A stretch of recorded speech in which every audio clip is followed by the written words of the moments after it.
ఏమాత్రం ఊహించని రీతిలో ఒక్కసారిగా కేరళ రాష్ట్రం వయనాడ్ జిల్లా పల్లెల మీదకు దూకిన వరద ఎన్నో ఇళ్లను ఎంతో మంది జనాల్ని తనతోటి లాక్కెళ్లిపోయింది.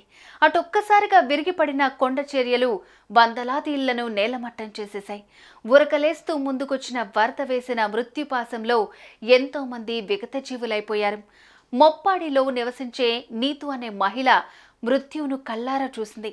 కానరాని లోకాలకు ఏగిపోయింది.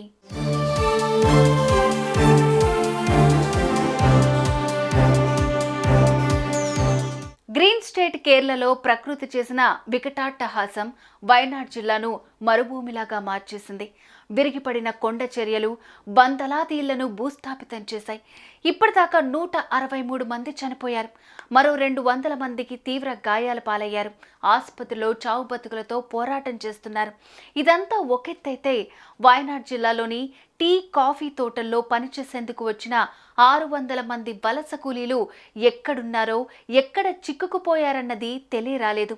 పచ్చటి కొండలతో, మెల్లగా పారే సెలయేళ్లతో నిన్న మొన్నటి దాకా కలకల్లాడిన వయనాడ్లోని పల్లెల్లో నేడు శ్మశాన వాతావరణం తాండవిస్తోంది.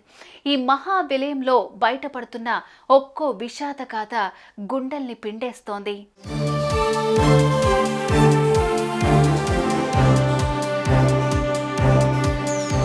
ఇదిగో ఇక్కడ మనం చూస్తున్న ఈ మహిళ పేరు నీతు. వయనాడ్ జిల్లా మొప్పాడిలోని డాక్టర్ ముప్పెన్స్ మెడికల్ కాలేజీ ఉద్యోగి. మంగళవారం రాత్రి తన భర్త కన్నబిడ్డతో ఆహ్లాదంగా గడిపింది. వర్షం ఆగకుండా కురుస్తోంది. రేపటికైనా తగ్గుతుందో లేదో, రేపు కాస్తంత ముందుగానే కాలేజీకి వెళ్లాల్సిన పని ఉందంటూ నిద్రకు ఉపక్రమించింది. రాత్రి 1 గంట అయింది. బయట నుంచి రాళ్లు కదులుతున్నట్లు శబ్దం వినిపించింది. కిటికీ తలుపు తీసి చూసిన ఆమెకు ఒళ్ళు జల్లుమంది. తన ఇంటికి సమీపంలోని కొంత దూరంలో ఆమెకు మెల్లగా కదులుతున్న నీటి ప్రవాహం కనిపించింది. వరద తమ ఇంటి మీదకొచ్చే ప్రమాదాన్ని పసిగట్టింది. వెంటనే భర్త జోసెఫ్ని, బిడ్డని అప్రమత్తం చేసింది. ఆ తర్వాత మెడికల్ కాలేజీలో ఉన్న నైట్ డ్యూటీ స్టాఫ్కు ఫోన్ చేసి పరిస్థితిని వివరించింది.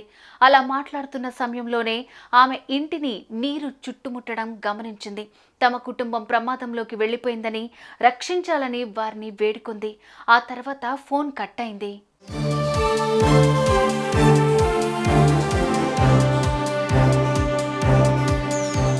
నీరు ఇంటిని చుట్టుముట్టడమే కాదు, అది ఇంటి ముంగిట్లో కొద్దిగా పెరిగిపోవటం గమనించింది. దీంతో మరోసారి ఆమె ఫోన్ చేసి ఇంట్లోకి నీరు ప్రవేశిస్తోందని, ఎలాగైనా తమను రక్షించాలని బోరుమంది. భర్తని, కన్నపిట్టను ఆ ఇంట్లో ఉండే ఓ అటక మీదకు ఎక్కమంటూ సూచించింది. ఎవరైనా వచ్చి తమను రక్షించి తీసుకెళ్తారని ఎదురు చూడసాగింది. ఎవ్వరూ రాకపోవటం, ఇంట్లోకి ఒక్కసారిగా వరద నీరు ప్రవేశించడంతో భర్త, బిడ్డ ఉన్న అటక మీదకు ఎక్కేందుకు ప్రయత్నించే క్రమంలో ఆమె చేయి జారిపోయింది. ఇంటి నిండా ఆవరించిన వరద ప్రవాహంలో మునిగిపోయింది. నీటి దెబ్బకు వాకిలి తలుపు ఊడిపోవటంతో నీటిలో కొట్టుకుపోయింది.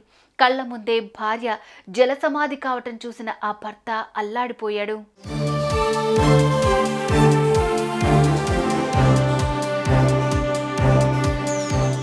ఎన్డీఆర్ఎఫ్ బృందం సహాయంతో ఓ 2 కాలేజ్ సిబ్బంది అతి కష్టం మీద అక్కడకు చేరుకున్నారు. వారు వచ్చేలోపే జరగరాని ఘోరం జరిగిపోయింది. అలా ఆమె చేసిన ఫోన్ కాల్ భర్తకు, బిడ్డకు ప్రాణభిక్ష పెట్టింది. ఆమె మాత్రం ప్రకృతిలో కలిసిపోయింది. ఒక్క నీతు మాత్రమే కాదు, వయనాడ్ జిల్లాలోని మొప్పడి, మండక్కై, చూరాల్మల, అట్టామల, నూల్ పాజా గ్రామాల్లో ఇలాంటి హృదయ విదారకమైన సంఘటనలు ఎన్నో చోటు చేసుకున్నాయి.